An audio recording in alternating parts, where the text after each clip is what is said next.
Salut à tous et bienvenue dans un nouvel épisode du Coin de l'IT. Je suis Alex Soncoeur, au rendez-vous pour vous parler des dernières actualités dans le monde de l'informatique et des nouvelles technologies. Aujourd'hui, on va parler de l'explosion de la fusée Starship, de transition vers l'IPv6, du contrôle renforcé imposé par l'UE sur les grandes plateformes, et enfin la difficulté financière rencontrée par Intel. Alors installez-vous confortablement et découvrons ça ensemble.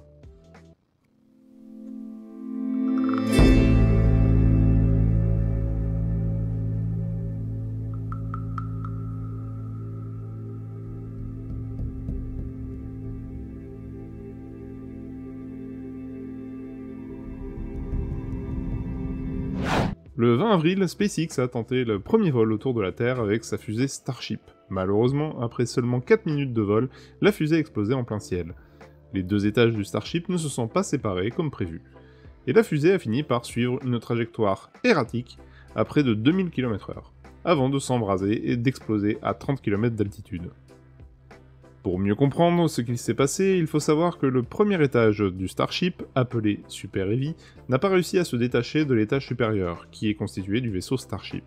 Cette séparation est cruciale pour que la mission se déroule correctement. Malgré cet échec, SpaceX reste optimiste. En effet, la fusée a tout de même décollé, et les données recueillies lors de ce vol vont permettre d'améliorer la fiabilité du lanceur. La prochaine tentative devrait avoir lieu dans quelques mois, selon Elon Musk. Après l'explosion du Starship, un débat a émergé sur les réseaux sociaux, notamment sur Twitter, où certains voient cet événement comme un échec complet, tandis que d'autres voient une réussite prometteuse. La réponse est en réalité plus nuancée. SpaceX et Elon Musk ont adopté une approche dite New Space, où les échecs et les prototypes successifs permettent d'améliorer rapidement les technologies spatiales. Cette méthode contraste avec celle du Old Space, où tout était testé en amont pour minimiser les risques. Dans ce contexte, il est normal que des incidents se produisent et soient utilisés pour améliorer les futurs vols. D'après Hervé Doll, professeur à l'université Paris-Saclay, on peut voir l'explosion du Starship de deux manières. D'un côté, en tant que prototype, ce n'est pas étonnant qu'il n'aille pas jusqu'au bout, et en ce sens, ce n'est pas un échec. De l'autre, en termes de performance, c'est un échec complet car la fusée n'est pas encore prête pour la mission lunaire prévue en décembre 2025. Au final, il n'y a pas de réponse définitive à la question de savoir si l'explosion du Starship est un échec ou une réussite. Ce qui est certain, c'est que cet événement va permettre à SpaceX de tirer des enseignements pour améliorer ses futurs vols et continuer à innover dans le domaine spatial. Alors, mon avis sur le sujet. Je tiens à préciser que le Starship n'est pas une petite fusée, loin de là. En effet, elle est comparable en taille et en puissance à la légendaire Saturne V qui a amené des astronautes d'Apollo sur la Lune, ainsi qu'au système de lancement spatial Artemis, SLS, de la NASA. Autant dire que c'est un véritable mastodonte du monde spatial. De plus, il est important de rappeler que SpaceX a déjà fait ses preuves et convaincu à la fois les acteurs publics et privés du marché spatial. La société a déjà réalisé des missions importantes, notamment en amenant des astronautes vers la Station Spatiale Internationale, à bord de la capsule Crew Dragon. Enfin, il faut souligner que SpaceX est une entreprise privée, et que les enjeux de communication ne sont pas les mêmes que pour un organisme public comme la NASA. Ainsi, un incident comme la destruction d'un pas de tir a un impact bien moindre pour SpaceX que si cela arrivait à la NASA, qui est financée par les contribuables. Voilà, l'explosion du Starship nous rappelle que les chemins vers les étoiles est semé d'embûches, mais aussi d'opportunités pour apprendre et progresser. Alors, qu'en pensez-vous? Est-ce un échec ou une réussite prometteuse pour SpaceX? N'hésitez pas à partager votre avis dans les commentaires. Parlons maintenant d'un sujet crucial pour l'avenir d'Internet, la transition vers l'IPv6. Et vous allez voir, la France est plutôt bien placée dans ce domaine. C'est parti.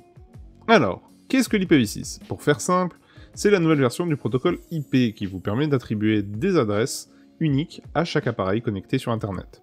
La version précédente, l'IPv4, est en pénurie d'adresses depuis la fin 2019, ce qui rend nécessaire la migration vers l'IPv6 pour assurer le bon fonctionnement d'Internet et suivre les évolutions technologiques.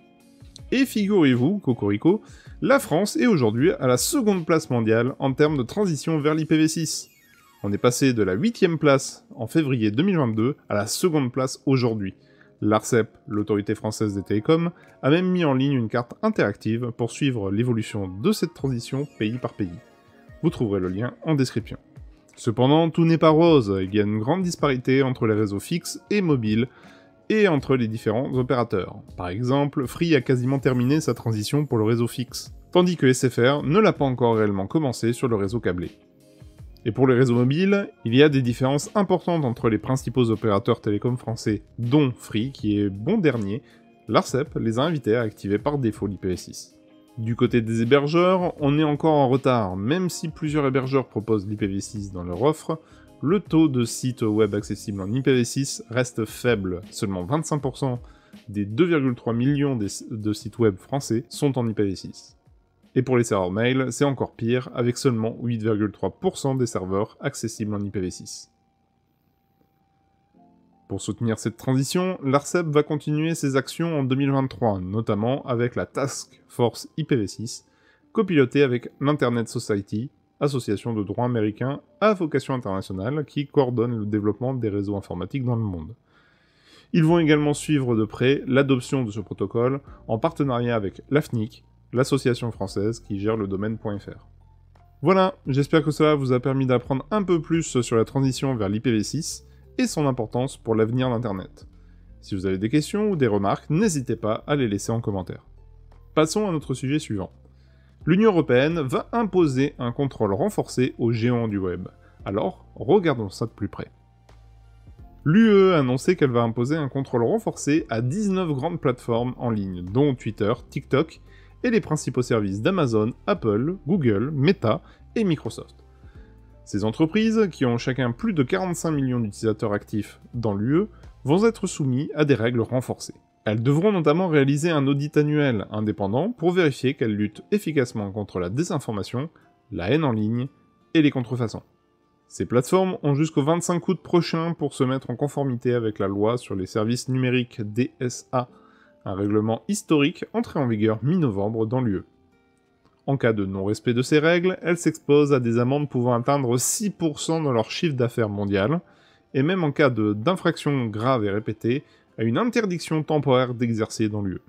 Parmi les 19 plateformes concernées, on retrouve 5 services de Google, dont le moteur de recherche, Google Maps, le Play Store, Google Shopping et YouTube. La liste comprend aussi les réseaux sociaux Facebook et Instagram du groupe Meta, ainsi que Bing, LinkedIn de Microsoft. Apple avec son Apple Store et Amazon sont également concernés, tout comme AliExpress, Snapchat, Pinterest, Wikipédia et Zalando. Ces plateformes sont considérées comme ayant une importance systémique et des responsabilités particulières en raison de leur taille. Elles devront procéder elles-mêmes à une analyse des risques liés à leurs services en matière de diffusion de contenus illégaux, d'atteinte à la vie privée et à la liberté d'expression, mais aussi en matière de santé et de sécurité publique. Elles devront également mettre en place les moyens adéquats, notamment dans la modération des contenus, pour atténuer ces risques.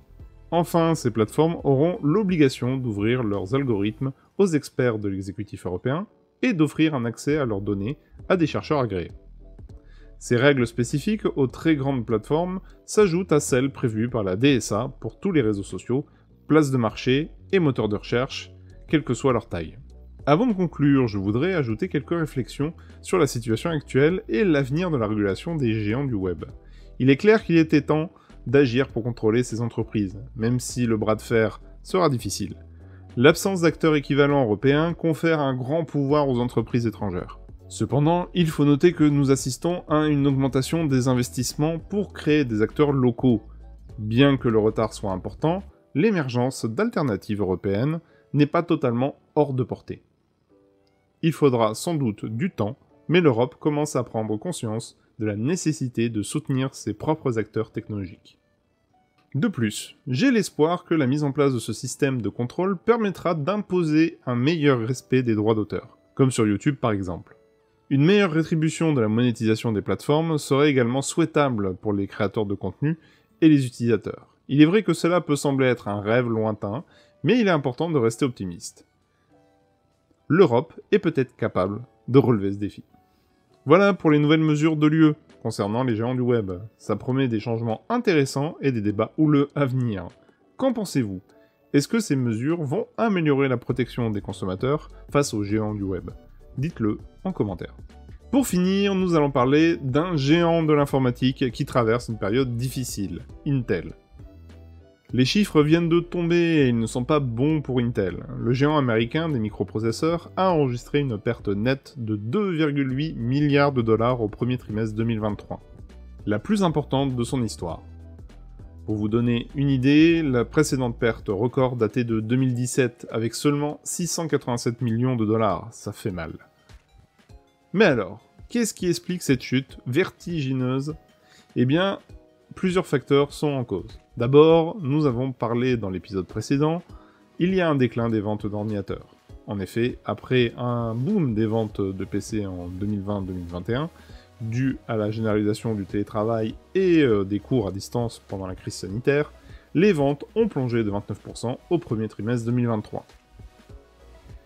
Autre raison, la concurrence se fait de plus en plus rude, notamment avec AMD, qui gagne du terrain sur le marché des PC et data centers.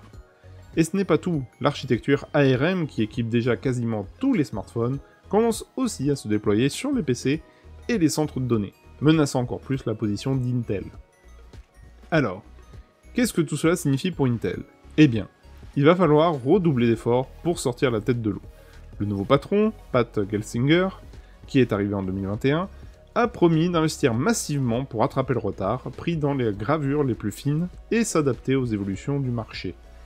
Et ça passe notamment par le modèle fabless, c'est-à-dire le recours à la sous-traitance. Intel a donc lancé un vaste plan de transformation pour développer une activité de service de fonderie, IFS. Pour l'instant, cette activité peine à décoller avec des revenus en baisse de 24% sur un an. Mais Intel mise sur l'avenir pour redresser la barre. Alors, mon avis. Parlons de la malchance d'Intel. Vous connaissez l'expression, quand ça veut pas, ça veut pas. Eh bien, on dirait que ça s'applique à Intel ces dernières années. Entre la baisse des ventes de PC et la concurrence acharnée, il faut reconnaître que le géant américain n'a pas été épargné. Un exemple de cette erreur stratégique est la tentative d'Intel de se lancer sur le marché des processeurs mobiles. Malgré des investissements importants, l'entreprise n'a pas réussi à s'imposer face à des concurrents tels que ARM et Qualcomm. Intel a finalement abandonné ce marché, perdant du temps et des ressources précieuses. Autre erreur, l'hésitation d'Intel à se lancer sur le marché des GPU, les processeurs graphiques. La concurrence avec Nvidia et AMD est rude, et Intel a du mal à trouver sa place. Cette hésitation a également laissé le champ libre à ses concurrents pour innover et conquérir des parts de marché. En résumé, si Intel a certes connu des moments difficiles en raison des facteurs indépendants de sa volonté, il est important de souligner que certaines de ses décisions ont également contribué à sa situation délicate. Pour rebondir, Intel devra donc apprendre de ses erreurs et être plus agile pour s'adapter à un marché en constante évolution. Voilà, vous savez tout sur la situation difficile d'Intel en ce début d'année 2023. Comme on dit, après la pluie vient le beau temps, et on espère que le géant des microprocesseurs pourra se relever et nous surprendre avec des nouvelles innovations. Alors, dites-moi ce que vous en pensez de cette situation dans les commentaires. Avant de vous quitter, je tiens à vous remercier d'avoir suivi l'épisode du Coin de l'IT. N'oubliez pas, votre soutien est essentiel pour nous permettre de continuer à vous proposer des contenus de qualité et accessibles à tous. Voilà, c'est fini pour cet épisode. Si vous avez aimé cette vidéo, n'oubliez pas de liker, de la partager et vous abonner à la chaîne pour ne pas rater les prochains épisodes. Alors, à très bientôt pour de nouvelles aventures dans le monde passionnant de l'informatique et des nouvelles technologies. Si vous avez des questions ou des idées de sujets à aborder dans nos prochaines vidéos, n'hésitez pas à les mentionner dans les commentaires. C'était Alex Conquer et comme toujours, restez curieux et connectés. Alors, à très bientôt, conquérantes et conquérants. Ciao!